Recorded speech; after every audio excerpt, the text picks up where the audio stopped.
Mes amis, écoutons Kandia Kamara, Kandia Kamisoko, Kamisoko Kamara. Écoutons-la.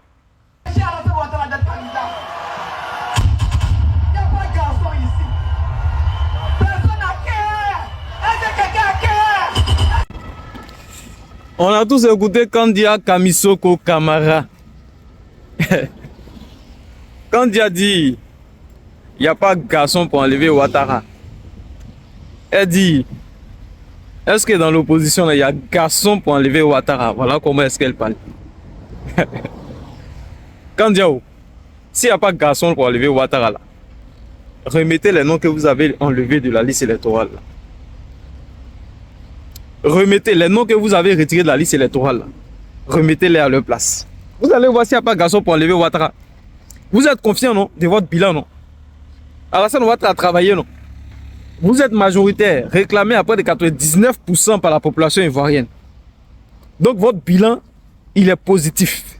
Remettez le nom de Laurent Gbagbo, des présidents Laurent Gbagbo, Tidiane Thiam, Guillaume Soro sur la liste électorale avec le président Charles Blé Goudé. Remettez les noms là sur la liste électorale. On irait à une élection. On ne gonfle pas les muscles. Non, si vous êtes garçon, parce que c'est la barbarie là qui est votre essence. Le RDL là, c'est la violence qui est votre essence.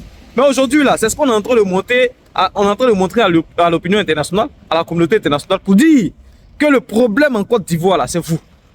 Mais regardez aujourd'hui tout ce qui se passe un peu sur les réseaux sociaux.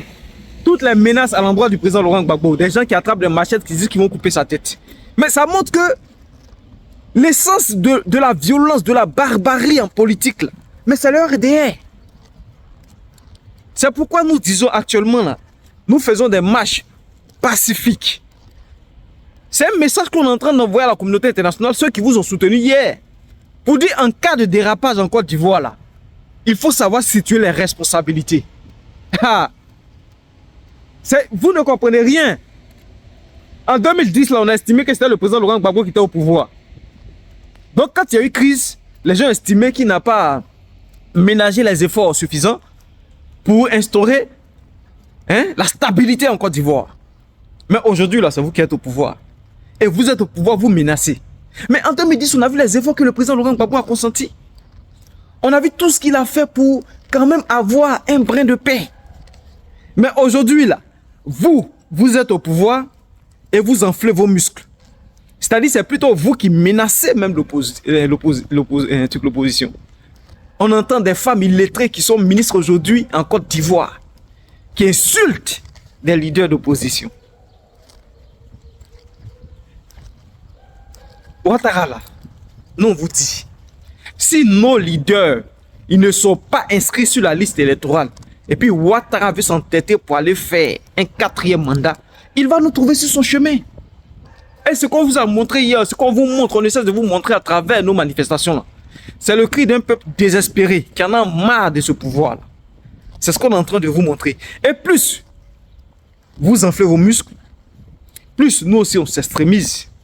Ah oui, ne pensez pas qu'on va rester toujours dans cette mouvance de pacifisme et puis vous allez faire un passage en force pour braquer le pouvoir d'État. Non, on dit cette année là, c'est cette année. 2025 ne sera pas 2020.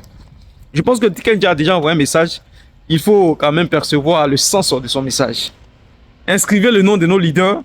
Et puis vous verrez vraiment si Ouattara là, il est encore majoritaire. Si vous avez gagné, on dit vous avez gagné, on reconnaît votre victoire. Mais pourquoi vous avez peur? Pourquoi vous écartez les leaders de l'opposition? Ah, donc vous ne croyez pas en votre force. Vous vous sentez assez faible. Bon, on est ensemble les amis. Lâchez votre avis en commentaire.